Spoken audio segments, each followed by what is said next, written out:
മാർക്കറ്റിങ്ങിന് നമ്മൾ പല പല രീതികളും പല പല സ്ട്രാറ്റജികളും ഉപയോഗിക്കാറുണ്ട്. സ്മോൾ ബിസിനസ് ഓണേഴ്സിന് ഉപകാരപ്പെടുന്ന ഒരു മാർക്കറ്റിംഗ് തന്ത്രമാണെന്ന് പറയാൻ പോണത്. നമ്മൾ ഓൺലൈനിലും പരസ്യം കൊടുക്കാറുണ്ട്, പുറത്തും പരസ്യം കൊടുക്കാറുണ്ട്. പലപ്പോഴും നിങ്ങളുടെ ആ ചെറിയ സ്ഥാപനം വിസിറ്റ് ചെയ്ത് കസ്റ്റമേഴ്സ് പർച്ചേസ് നടത്താറുണ്ട്. അപ്പോൾ നിങ്ങളുടെ സ്ഥാപനത്തിലേക്ക് കൂടുതൽ ആളുകളെ കൊണ്ടുവരണമെങ്കിൽ നമ്മൾ മാർക്കറ്റിംഗ് ചെയ്താൽ മതിയാവും, കൂടുതൽ കസ്റ്റമറെ കണ്ടെത്തിയേ മതിയാവും. നമ്മളുടെ ആ ഒരു അവയർനെസ് കൊടുക്കണം. നമ്മൾ എന്ന സ്ഥാപനം, വ്യക്തി, ബ്രാൻഡ്, പ്രൊഡക്റ്റ്, സർവീസ് നിലനിൽക്കേണ്ടെന്ന് നമ്മുടെ പൊട്ടൻഷ്യൽ കസ്റ്റമേഴ്സിനെ അറിയിക്കണം. ഇവിടെ നമുക്ക് ചെയ്യാൻ പറ്റിയ ഒരു മാർക്കറ്റിംഗ് രീതി എന്താണെന്ന് വെച്ച് കഴിഞ്ഞാൽ, നിങ്ങളൊരു ലോക്കൽ ഷോപ്പാണെന്ന് വിചാരിക്കുക. നിങ്ങളുടെ ഷോപ്പ് വിസിറ്റ് ചെയ്യാൻ കസ്റ്റമേഴ്സിന് നിങ്ങളായിട്ടൊരു റീസൺ ഇട്ട് കൊടുക്കണം. വെറുതെ ഒരു തവണ പർച്ചേസ് ചെയ്തതിന് ശേഷം കസ്റ്റമർ പോകുന്നു, ആ പർച്ചേസിങ്ങിൻ്റെ ടൈമിൽ തന്നെ നിങ്ങൾ കസ്റ്റമറോട് പറയുന്നു ഇനിയും വരണം എന്ന് പറയുന്നു. പക്ഷേ അങ്ങനെ പറയുമ്പോഴും അത് പാസീവായിട്ടുള്ളൊരു മാർക്കറ്റിംഗ് ആണ്. നമുക്ക് ചെയ്യാൻ പറ്റിയൊരു കാര്യം എന്താണെന്ന് വെച്ച് കഴിഞ്ഞാൽ, നമുക്ക് കൂപ്പൺസ് കൊടുക്കാം. കസ്റ്റമേഴ്സിന് അവരുടെ പേഴ്സിൽ വെക്കാൻ പറ്റുന്ന അത്രയും ചെറിയ അളവിൽ. എപ്പോഴും ശ്രദ്ധിക്കുക, കൂപ്പൺസ് കൊടുക്കേണ്ടത് നോട്ടീസ് അടിക്കുന്ന പോലെ വലിയ പേപ്പറിലല്ല, കാരണം അത് അവർ ചുറ്റിക്കൂട്ടി കളയും. അവരുടെ ചെറിയ പേഴ്സിൽ വെക്കാൻ വലിപ്പത്തിൽ ചെറിയ കൂപ്പൺസ് നിങ്ങൾ കൊടുക്കാം. ഈ കൂപ്പൺ എന്ന് പറഞ്ഞു കഴിഞ്ഞാൽ നെക്സ്റ്റ് പർച്ചേസിൽ, അടുത്ത പർച്ചേസിൽ അവർക്ക് റിഡീം ചെയ്യാൻ പറ്റുന്നതാണ്. അവരുടെ ഇത്ര രൂപയുടെ മേളിൽ പർച്ചേസ് ചെയ്ത് കഴിഞ്ഞാൽ ചെറിയ ക്യാഷ് ബാക്ക് പോലെ എന്തെങ്കിലും നമുക്ക് കൊടുക്കാം. ഒരു 50 രൂപ അല്ലെങ്കിൽ 100 രൂപ എന്ന് നമുക്ക് വലിയ അക്ഷരത്തിൽ എഴുതിയിട്ട് അത് കൊടുക്കണം. ചെറിയ കൂപ്പണായിരിക്കണം, പേഴ്സിൽ വെക്കാൻ സാധിക്കണം. ഈ 50 രൂപയുടെ 100 രൂപയുടെ കൂപ്പൺ നമ്മൾ കൊടുക്കാൻ നേരത്ത് അത് പേഴ്സിൽ ഫില്ലാവുന്ന രീതിയിൽ വെക്കാൻ സാധിച്ചു കഴിഞ്ഞാൽ ഇതിൻ്റെ ഒരു ഗുണം എന്താണെന്ന് വെച്ച് കഴിഞ്ഞാൽ, കസ്റ്റമർ അത് കീറി കളയാനുള്ള സാധ്യത കുറവാണ്. കാരണം 50 രൂപ ക്യാഷ് ബാക്ക് കിട്ടുന്ന ഒരു സംഗതിയുള്ളൂ. അപ്പോൾ അത് അവർ കീറി കളയാന്ന് പറഞ്ഞു കഴിഞ്ഞാൽ 50 രൂപ കീറി കളയുന്നതിന് തുല്യമാണത്. അപ്പോൾ അവർ കീറി കളയാതെ അവരുടെ പേഴ്സിൽ തന്നെ കീപ്പ് ചെയ്യും. ഇതേപോലെ തന്നെ ഓൺലൈനിൽ നിങ്ങൾ പരസ്യം കൊടുക്കുകയാണ്. ഓൺലൈനിൽ പരസ്യം കൊടുക്കുമ്പോൾ ലോക്കൽ പരസ്യങ്ങളായിരിക്കും അധിക സമയം നമ്മൾ കൊടുക്കുക, നമ്മുടെ ഷോപ്പിലും മറ്റും ആളുകൾ വരാൻ വേണ്ടിയിട്ട്.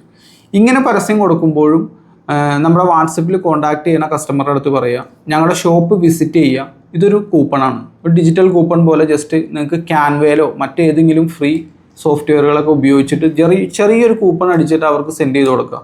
ഫസ്റ്റ് കസ്റ്റമേഴ്സിന്, ആദ്യമായിട്ട് വരുന്ന കസ്റ്റമേഴ്സിന് 50 റുപ്പീസിൻ്റെ ക്യാഷ് ബാക്ക് ഉണ്ടാവും, ഇത്ര രൂപയുടെ മേളിൽ പർച്ചേസ് ചെയ്ത് കഴിഞ്ഞാൽ.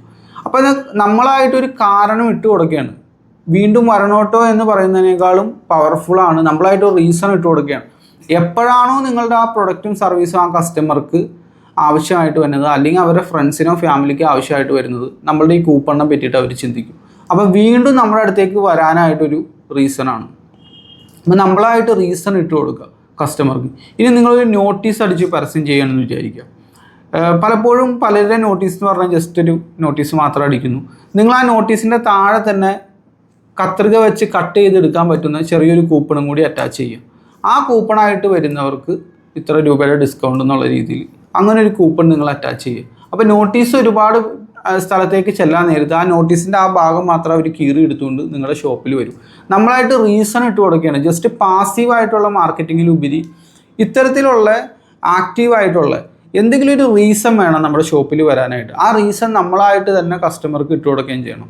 ഇത് നമുക്ക് ഓൺലൈനിൽ ചെയ്യാനായിട്ട് സാധിക്കും. ഓൺലൈനിൽ ലോക്കൽ പരസ്യങ്ങൾ, ലോക്കൽ ആഡ്, ഫേസ്ബുക്കിലും ഇൻസ്റ്റഗ്രാമിലൊക്കെ ലോക്കൽ ആഡ് കൊടുക്കുന്ന ടൈമിൽ വാട്സപ്പിൽ കോൺടാക്ട് ചെയ്യുന്ന കസ്റ്റമറുടെ അടുത്ത് ഇന്ന സ്ഥലം, നിങ്ങളുടെ ഷോപ്പിൻ്റെ ലൊക്കേഷനും അയച്ചു കൊടുക്കുക.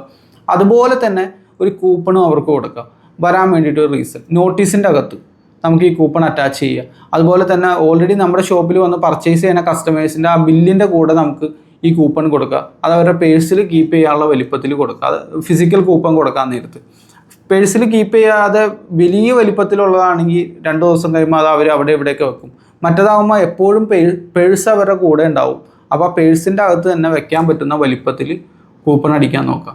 അപ്പോൾ എന്താണെന്ന് വെച്ച് കഴിഞ്ഞാൽ നമ്മുടെ ആവറേജ് ഓർഡർ വാല്യൂ കൂടും.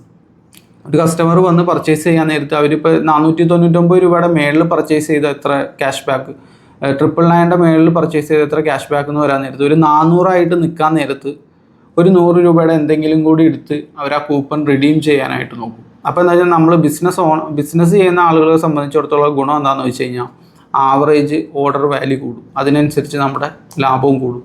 അപ്പോൾ ഇതൊന്ന് നിങ്ങൾ പരീക്ഷിച്ച് നോക്കുക.